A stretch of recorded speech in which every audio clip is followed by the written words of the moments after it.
Bonjour. Désolé pour la petite coupure de hier. En fait, j'étais sur un logiciel semi-gratuit qui s'appelle ApowerWork, qui en fait était limité à 2 minutes d'enregistrement. Et en fait, je savais pas que j'avais déjà un logiciel sur Windows gratuit, déjà installé Windows 10, qui pouvait enregistrer avec ma webcam sans limitation de temps. Donc voilà, j'ai fait quelques petites recherches internet, puis je suis tombé sur ce logiciel qui remplace Windows Movie Maker que j'avais sur mon ancien ordinateur portable. Et là, comme c'est un nouvel ordinateur portable, du coup, je préfère l'enregistrer avec le nouveau PC parce que bah la qualité d'image est mieux, le PC il est plus récent, le son il est mieux aussi et tout et tout. Donc voilà. Donc du coup, je vous fais cette petite vidéo aujourd'hui en continuité par rapport à celle que j'avais fait hier, qui avait duré malheureusement que 10 minutes par la restriction de temps de ce logiciel pseudo gratuit.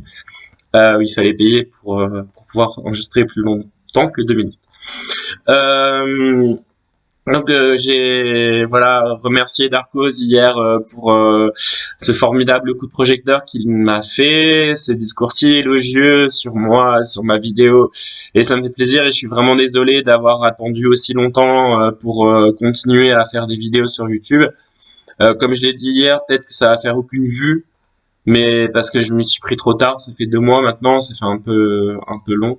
Mais c'est pas grave, même s'il y a pas de vues, même s'il y a pas de likes, même si j'ai pas d'abonnés, bah moi je le fais pour me faire plaisir. Et voilà, je sais que les youtubeurs, ils aiment bien avoir des likes, ils aiment bien avoir des abonnés et tout ça, mais moi en fait, je le fais pas dans ce but-là, quoi. Je le fais juste dans le but de relever un petit challenge et après tant mieux si ça marche, tant pis si ça marche pas et puis voilà, je fais juste pour me faire plaisir d'abord à moi. Donc aujourd'hui, j'allais aborder le chapitre numéro 47, donc du coup de Boruto. Bien sûr, vous l'avez déjà tous lu. Bien sûr, vous avez vu toutes les reviews de Tifalia, de ProSensei et tous les autres. J'étais pas vraiment venu ici pour vous faire un résumé du chapitre ou une analyse véritable. J'étais venu plus pour vous en parler. Moi, ce que j'en ai pensé. Comme vous savez, donc du coup, en résumant en 2 mots, ce chapitre est une espèce de montée du climax où Amado réussit son coup en piégeant Ishiki, en le forçant à ressusciter dans le corps de Jigen, en le cramant avec des flammes qu'il pouvait pas absorber avec son kama, ni réduire avec son pouvoir, parce que le corps de Jigen est arrivé à ses limites de chakra, vu qu'il n'a pas pris le temps de régénérer tout son chakra, et je sais pas pourquoi il est allé dans l'espèce de salle du trône avec les Sharingan, mais il est mort. Jigen est mort. Rest in peace, Jigen. Dommage, je l'aimais bien ce personnage, mais bon, c'est comme ça, il devait mourir. Et donc du coup, on a vu la résurrection de Ishiki. Et franchement, j'ai adoré le chapitre 46. Je trouve que le 47 est encore meilleur et le 48 il est encore meilleur. Donc là, on monte, on monte, on monte, un peu comme dans l'attaque des Titans. Et d'ailleurs, ça fait trop plaisir d'avoir un peu ce parallèle, l'attaque des Titans, Boruto, avec une qualité d'écriture presque pareille. Par contre, le dessin, excusez-moi, mais le dessin il est quand même mieux sur Boruto que sur l'attaque des Titans. Même si c'est amélioré, Isayama, là, il n'arrive pas au level de celui qui remplace euh, Masashi Kishimoto, qui dessine presque aussi bien que lui, hein. Franchement, je sais pas ce que vous en pensez, dites ce que vous en pensez dans les commentaires. Donc voilà, en gros, moi, il y a 3 choses que j'ai adorées dans ce chapitre. La première, c'est la réaction, donc du coup la réaction de Shikamaru, qui dit, parce qu'en fait, la première réaction, non, ce que j'ai adoré, c'est la réaction de de Sasuke à la réaction de Naruto. Et quand Sasuke, en fait, il a clashé Naruto, comme dans Shippuden, enfin, comme il l'a toujours clashé, en fait, en le traitant de gros teubé.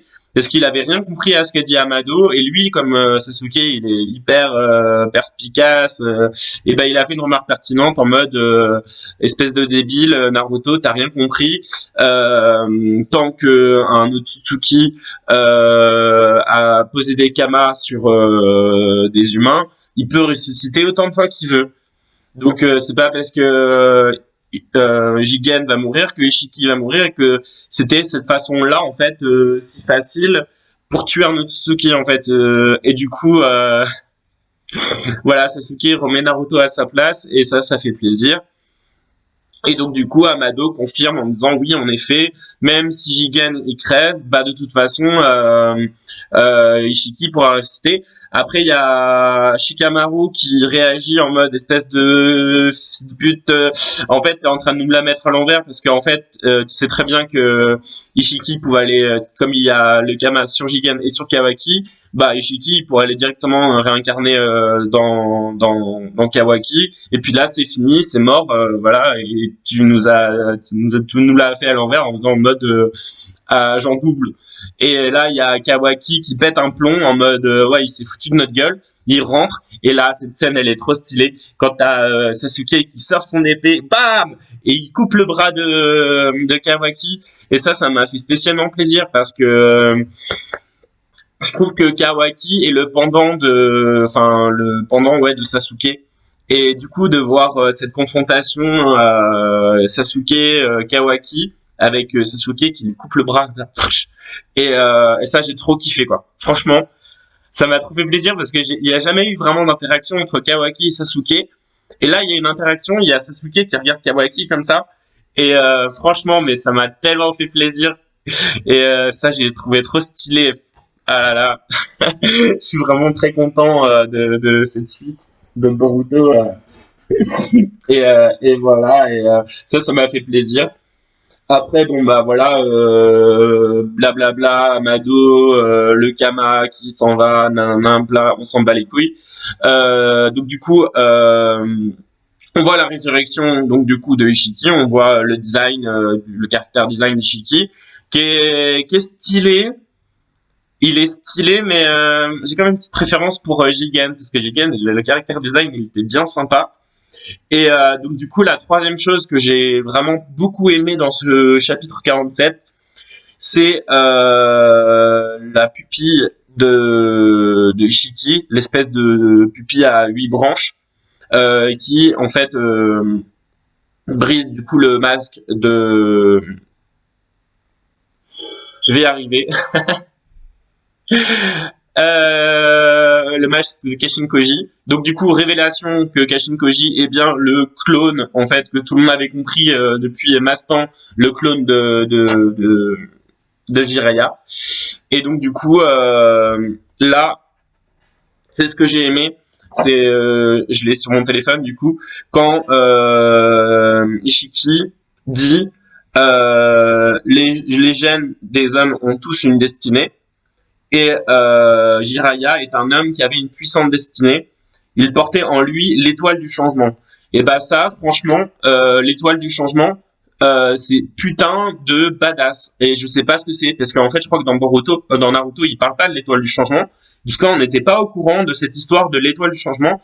Donc, si vous avez compris ce que c'est l'étoile du changement, bah moi, je veux bien vous m'expliquer, parce que l'étoile du changement, je sais qu'il y avait eu une prophétie sur Jiraiya, mais l'étoile du changement, ça j'en avais jamais entendu parler. Donc si vous savez ce que c'est, je veux bien que vous m'expliquiez. Donc ça, j'ai trouvé ça vraiment trop stylé que on apprenne que Jiraiya avait une puissante destinée, qui portait en lui l'étoile du changement. C'est un truc de dingue, je trouve. Et que Amado, en fait, il voulait s'accrocher à la destinée de cet homme et à l'infime possibilité d'un changement. Donc ça, je trouve ça vraiment waouh. Moi, ça m'a mis en PLS. J'ai lu ça, j'ai fait putain, mais il est trop bien ce chapitre. Je sais plus combien je l'avais noté. Je sais plus. Bah, je dirais que avec le recul, le chapitre 46, je lui mets allez 15 sur 20. Là, on monte de 15 à 17 et ça monte et ça monte. Et du coup, là, on termine le chapitre 47 avec la petite déclaration de Ishiki qui dit que Kashin Koji est le clone de Jiraiya et que mourir est aussi dans la destinée de ses gènes. Donc en gros, il dit donc on voit enfin le visage de Jiraiya, voilà, du clone de Jiraiya, donc de Kashin Koji, et donc du coup de son perchoir, Ishiki dit bah en gros voilà, bah ton destin c'est de crever, donc tu vas crever maintenant, sale fils de chien. Et on va voir dans le chapitre 48 que ça n'est pas du tout le cas. Donc je vais faire je vais enchaîner les deux chapitres comme ça, 47-48, vu que j'ai un mois de retard. Donc là on était sur le chapitre donc du coup qui s'appelait La Destinée. Là on passe sur le dernier chapitre. Donc du coup qui s'appelle du coup Le Temps Limité. Donc du coup là je fais autant faire les deux en un. Et, euh, et donc du coup, bah, dès que voilà, Ishiki est ressuscité, il annonce à Kashin Koji qu'il va crever, que c'est son destin, qu'il allait crever maintenant. Sauf qu'en fait, on sait tous que c'est du mytho, parce que en fait, Ishiki il avait l'air tellement sûr de lui qu'il allait tuer Kashin Koji, qu'il a dit bon bah ton destin c'est de crever maintenant. Sauf qu'en fait non, en fait c'était juste de l'arrogance de la part de Ishiki en mode tu vas crever maintenant.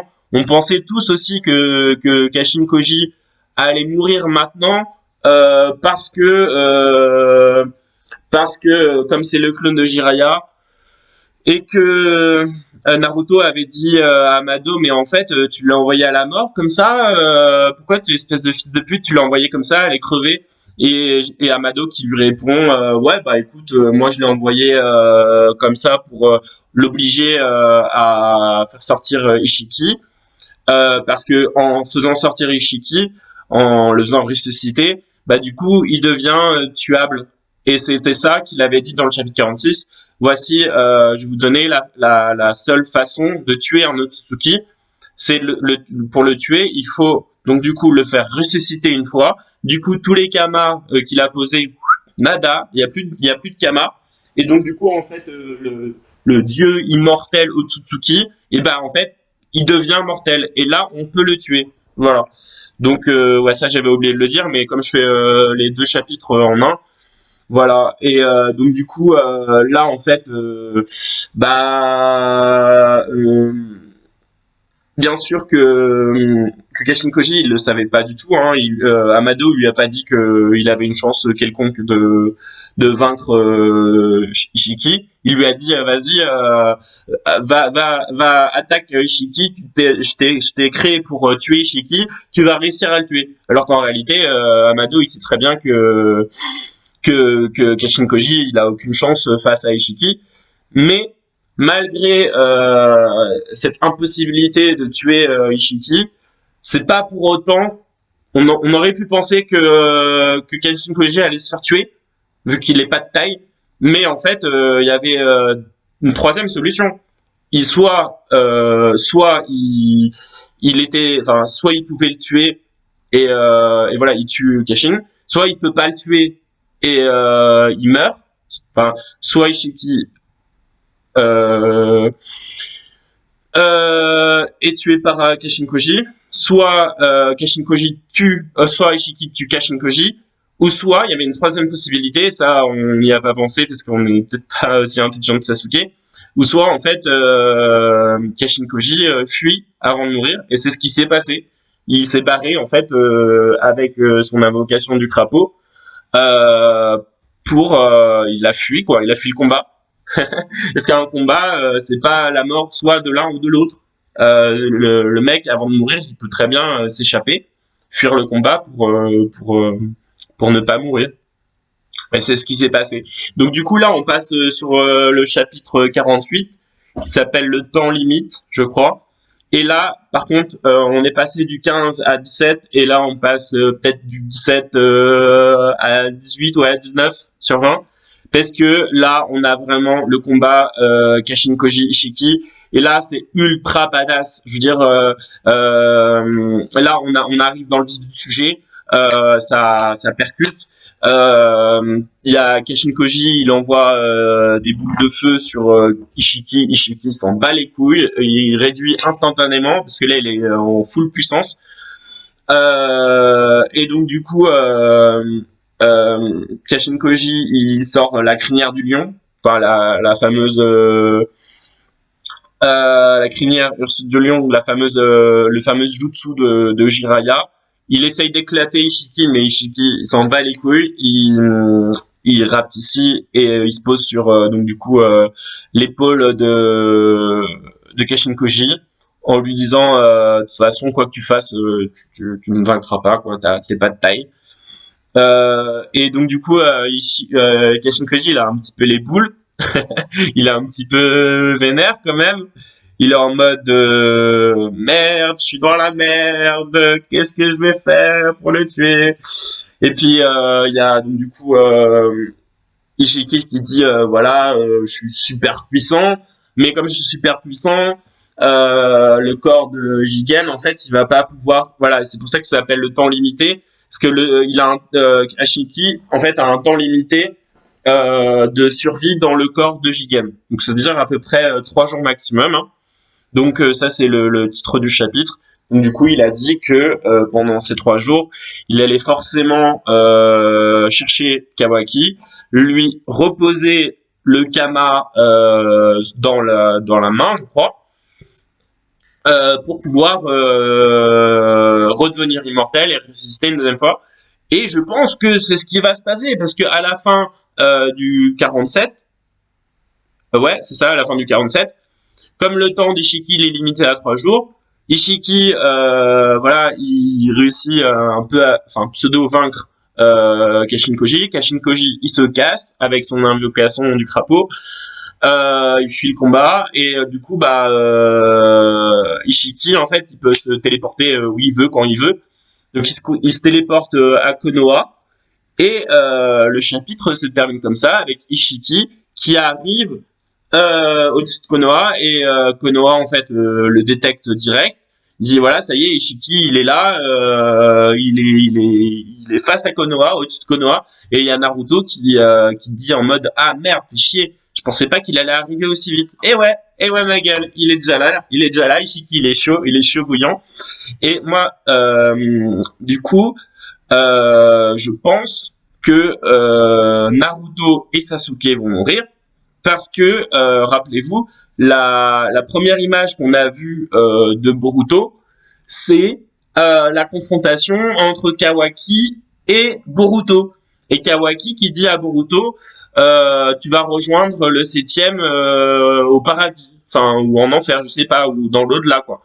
Et qu'il allait envoyer Boruto dans l'au-delà avec le 7e. Et donc du coup, il est évident que c'est pas Kawaki qui parle dans cette scène, c'est Ishiki. Donc ça veut dire que on sait déjà d'avance que Ishiki va réussir à reposer le Kama sur Kawaki, qui va prendre possession de Kawaki et qui va dire à cette fameuse image à Kawaki, Ishiki va dire à Boruto, voilà, j'ai tué ton père, j'ai tué Sasuke, maintenant c'est toi qui vas mourir, je vais t'envoyer dans l'au-delà avec eux. Donc on sait déjà d'avance en fait que Ishiki va gagner le combat. Il va contre Sasuke et Naruto. Donc Sasuke et Naruto, ça y est, c'est bon, ils vont mourir. Après, la seule chose qu'on sait pas, c'est tout ce qui va se passer entre le moment où Ishiki va buter Naruto, Sasuke, il va reposer le Kama sur Kawaki. Et je pense qu'entre le moment où il va reposer le Kama sur Kawaki et le moment où va y avoir la confrontation, le duel, le fameux duel entre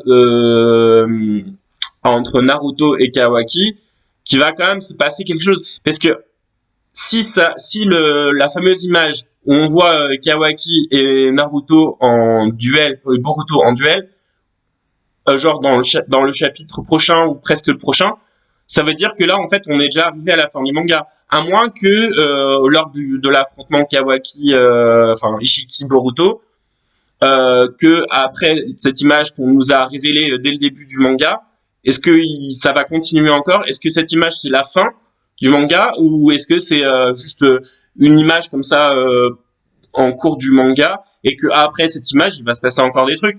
Parce que là en fait la dernière image on voit très bien que Konoha a été rayé de la carte et que les seuls survivants c'est Boruto et Ishiki et c'est le début de leur fight. Donc peut-être que carrément, là on est au chapitre 48, peut-être que dans le chapitre prochain, sûrement pas le 49, mais peut-être dans le 50, on va directement arriver à cette fameuse image où, mais après ça m'étonnerait que si Ishiki pose le Kama sur Kawaki, qu'il réussisse en fait à prendre possession du corps de Kawaki aussi rapidement. Parce que Amado a expliqué que le temps de poser le Kama et que la personne qui a le Kama sur elle soit prête pour pouvoir être utilisée comme le réceptacle de la résurrection, que ça demande un petit temps parce que le Kama en fait c'est une sauvegarde de données et que ça il faut que ça décompresse ou dégèle comme vous voulez le temps que le réceptacle soit prêt à accueillir la résurrection. Et donc du coup, je pense que logiquement, ce temps-là, ça pourrait pas être aussi rapide. Il pourrait pas poser le Kama et directement ressusciter dans Kawaki. Et puis cette image qu'on a eue, que ce soit au chapitre, dans deux chapitres, quoi, le chapitre 50, qu'on voit cette confrontation. Naruto, Sasuke sont morts et on a le duel Ishiki contre Boruto. Ça me semblerait un peu trop rapide vu les explications d'Amado. Alors je sais pas ce que vous en pensez, dites-moi dans les commentaires, mais je pense que là Naruto, Sasuke, ils vont crever, ça c'est sûr. Ishiki, il va réussir à poser le Kama sur Kawaki, forcément, on le sait déjà.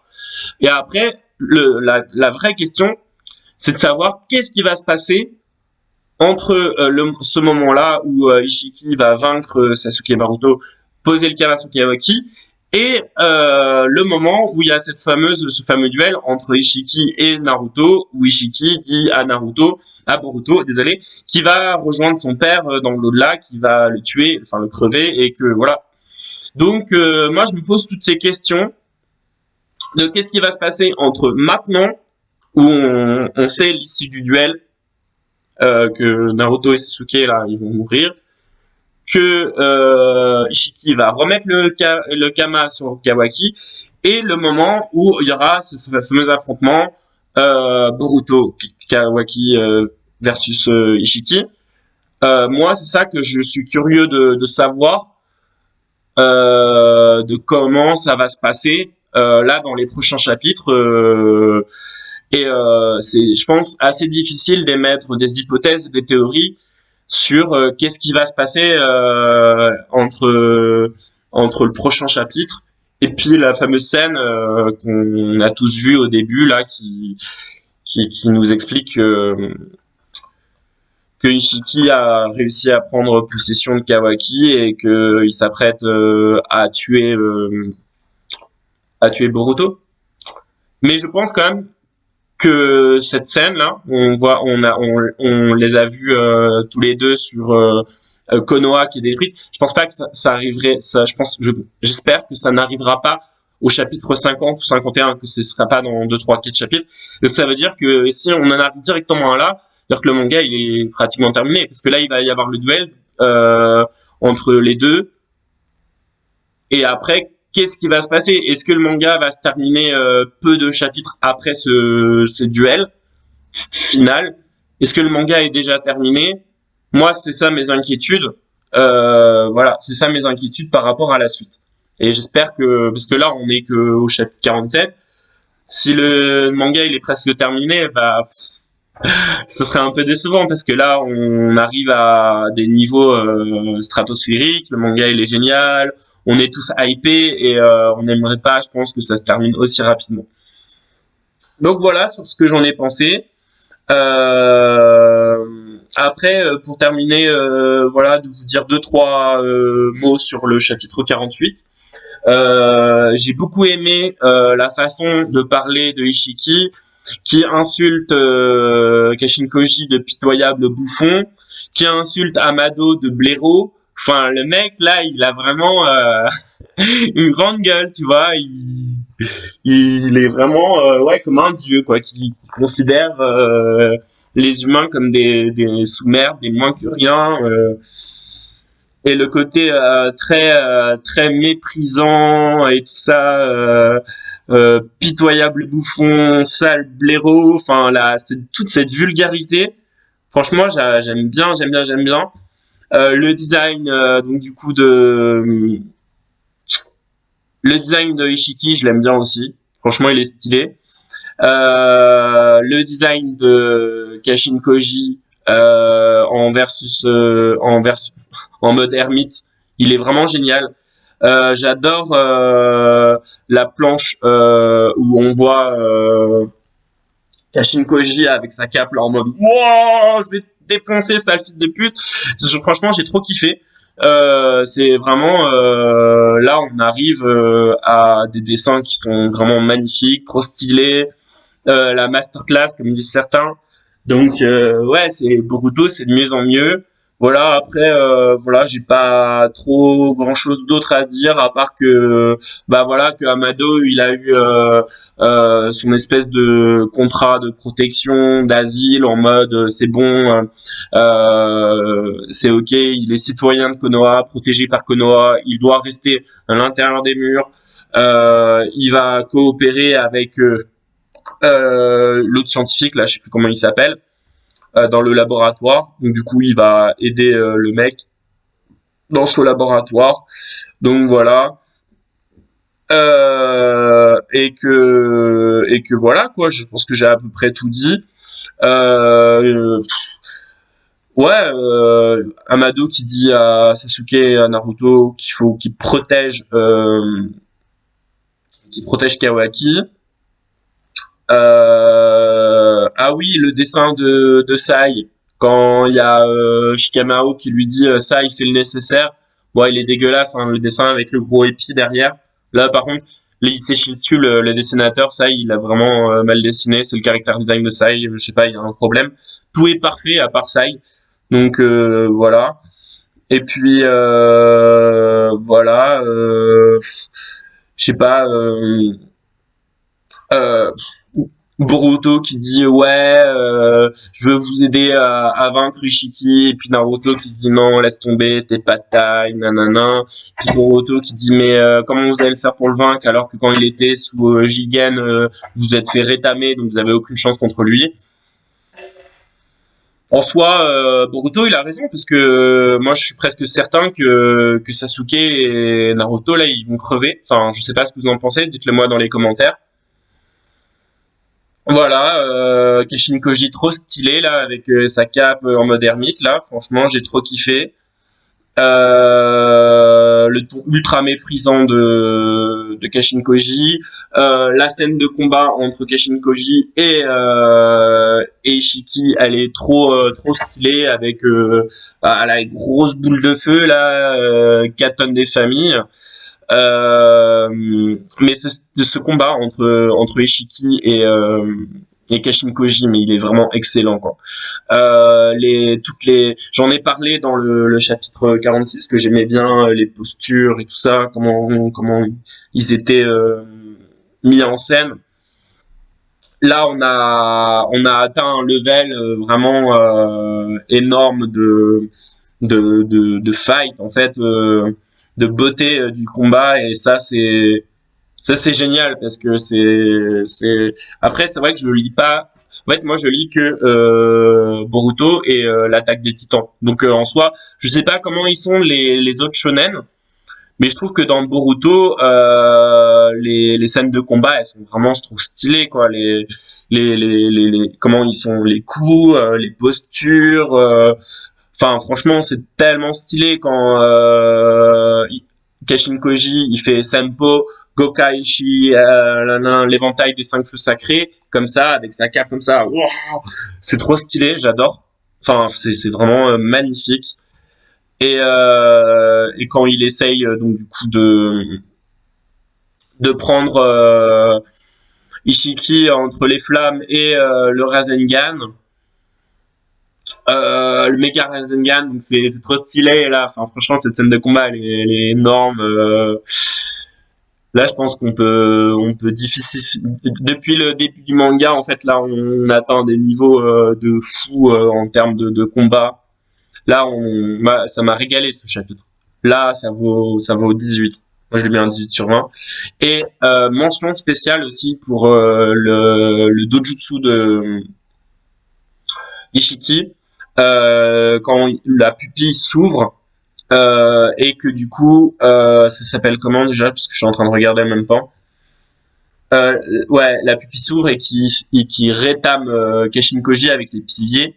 Avec, bien sûr, j'ai vu dans les autres reviews qu'il y a plein de références au combat entre Pain et Jiraiya. Et oui, je suis totalement d'accord, hein. C'est un chapitre bourré de références, de clins d'œil au chapitre où Jiraiya il se fait défoncer par Pain. Et du coup, c'est vrai qu'il y a cette espèce de parallèle entre Naruto et Boruto, avec Ishiki dans le rôle de Pain qui arrive au-dessus du village en mode je suis là et Konoha va être dévasté. Et ça, je trouve ça mais génial. J'adore que le scénariste en fait ait décidé comme ça de faire un parallèle directement avec le chapitre entre Pain et Jiraiya. Et c'est vrai que c'est presque similaire à la scène. Du coup, ouais, c'est la technique secrète d'Akoku, le grand ciel obscur. Ah, en plus, le nom du jutsu, il est trop stylé, le grand ciel obscur. Voilà, avec la révélation du véritable pouvoir de la pupille de Ishiki, ce doujutsu qui est vraiment ouf, qui est qui écrase Kashin Koji. Et oui, la scène où en fait il fait apparaître son costume entièrement, on voit vraiment la véritable forme de Ishiki avec son skill, le petit verre de vin qui sort. J'ai adoré, il boit, hop, je bois un petit verre de vin rouge au calme, hop, je jette le verre, je m'en bats les couilles. Ça c'est masterclass comme on dit. Et puis après ouais voilà Kashin Koji qui est à terre et puis et Ishiki qui dit oui si tu veux que je laisse un message de ta part à Amado, vas-y dis-le-moi. De toute façon ce blaireau voilà, en fait, il est un peu vénère contre Amado de s'être fait avoir par. Il dit en gros à Kashin Koji que lui et Kashin Koji se sont fait avoir par Amado, et donc du coup, il lui propose une espèce de compassion, comme on s'est fait tous les deux niquer par Amado, bah du coup, par compassion pour toi, vu on s'est tous les deux fait niquer, je vais lui passer un message de ta part. Donc en fait, euh, ouais, et mention spéciale aussi pour les petites punchlines de d'Ishiki quand il dit je tuerai ce blaireau tôt ou tard. Donc petites punchlines et petites insultes là, j'aime bien. Ça pétave des papiers. Et donc du coup, il lui dit ouais, est-ce que tu veux que je lui fasse passer un message? Donc là, on a la référence aussi à Jiraiya quand il parle tout bas. Voilà, il se fait une petite technique d'invocation pour se barrer parce qu'il sait que c'est foutu pour survivre. Au moins, contrairement à Jiraiya, Kashin Koji réussit à se barrer avant de mourir.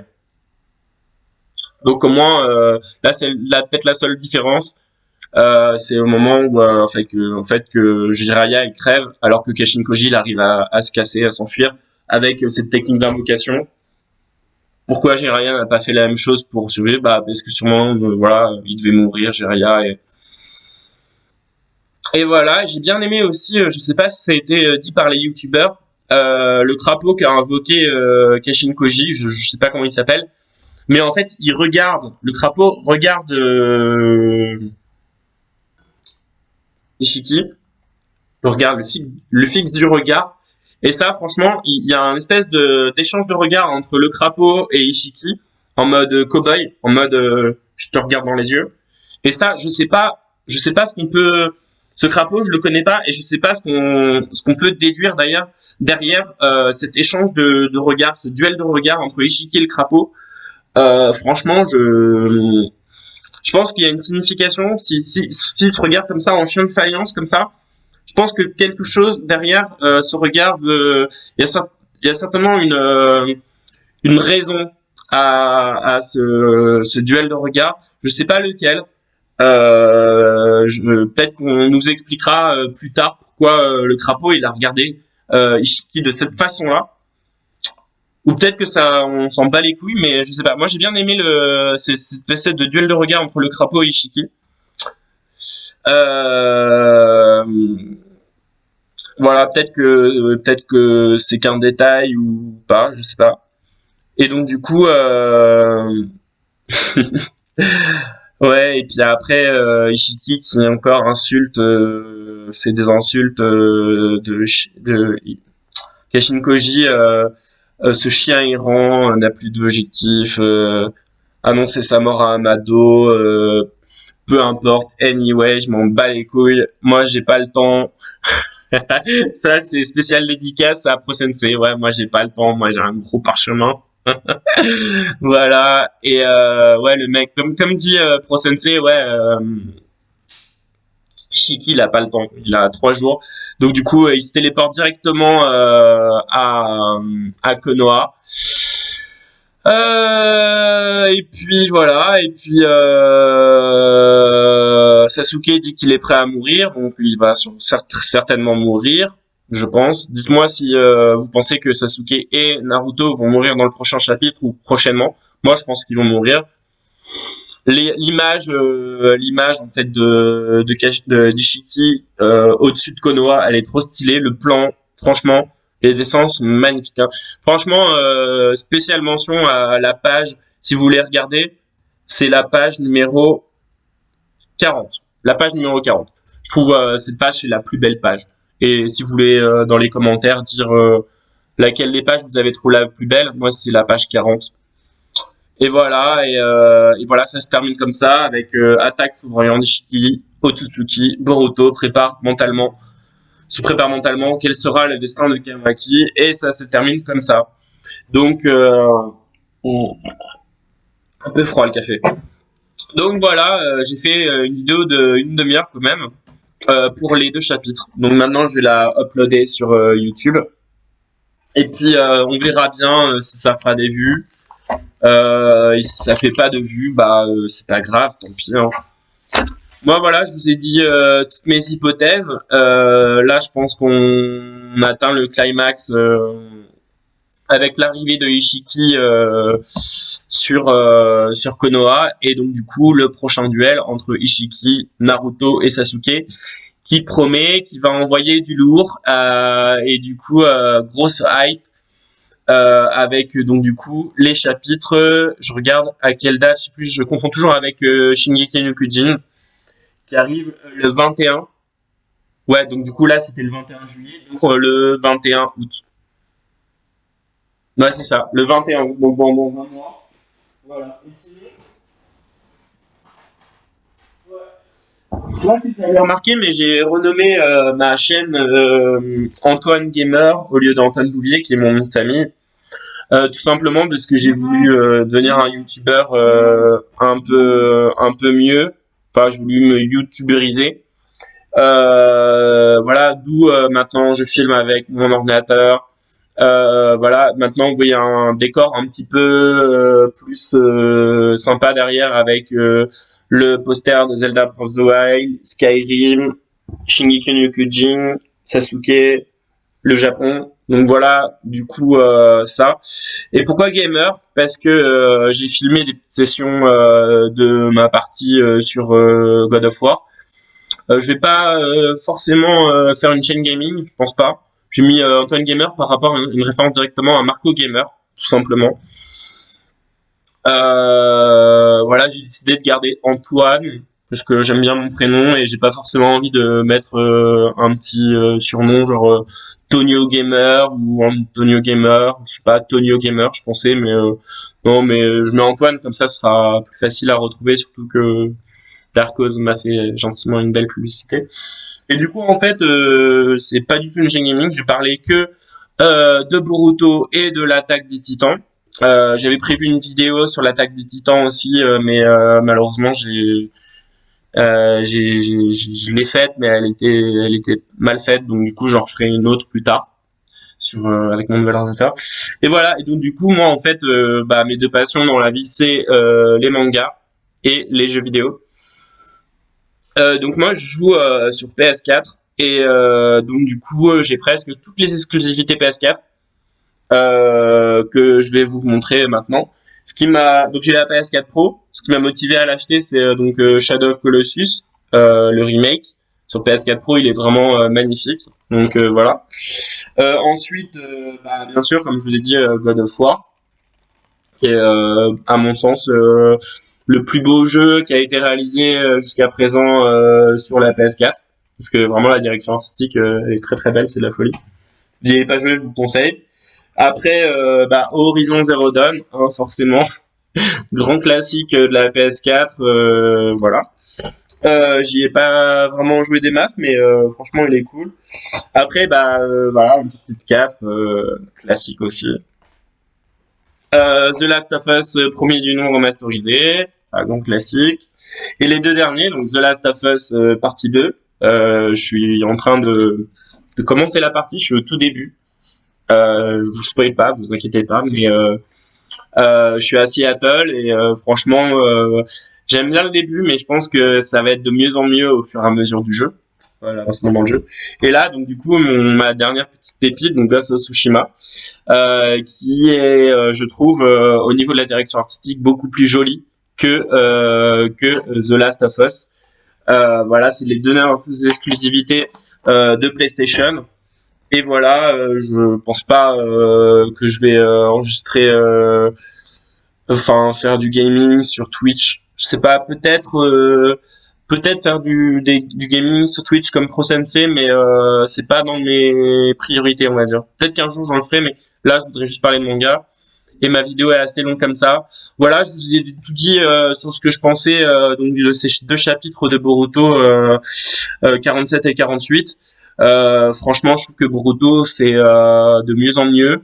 Là, je suis vachement hypé donc du coup pour la suite dans un mois, le chapitre 49 où on aura l'affrontement entre Ishiki, Boruto, Naruto et Sasuke. Sachant que oui, j'ai vu dans les reviews des autres youtubeurs que on pense peut-être, il y a des youtubeurs qui ont dit qu'ils pensaient peut-être que Boruto allait participer au combat sous sa forme de Momoshiki et je pense que cette théorie est très pertinente parce que je pense que bah c'est clair que au début il y aura juste le fight entre Sasuke, Naruto et Ishiki.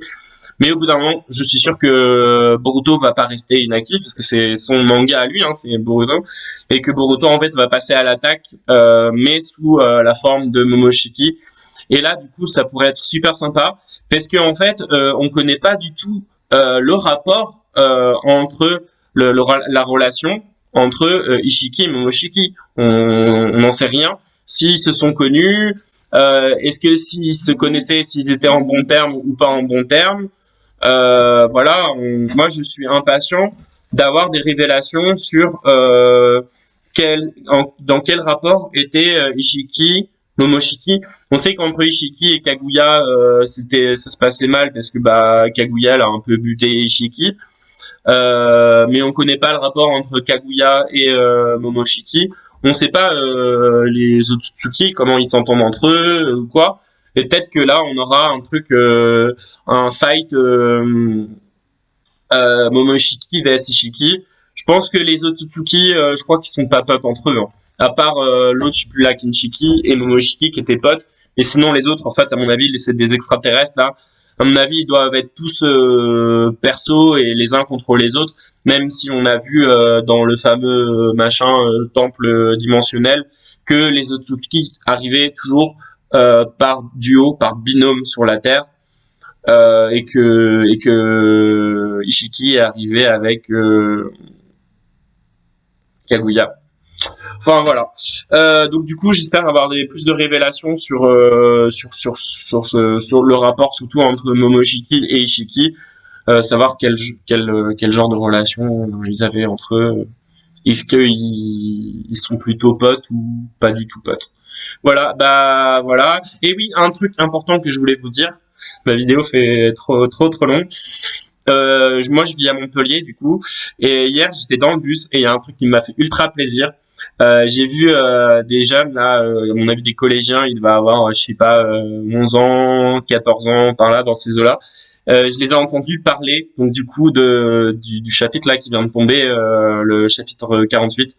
Et du coup, ils échangeaient à deux leurs hypothèses sur qu'est-ce qui va se passer là dans le prochain chapitre.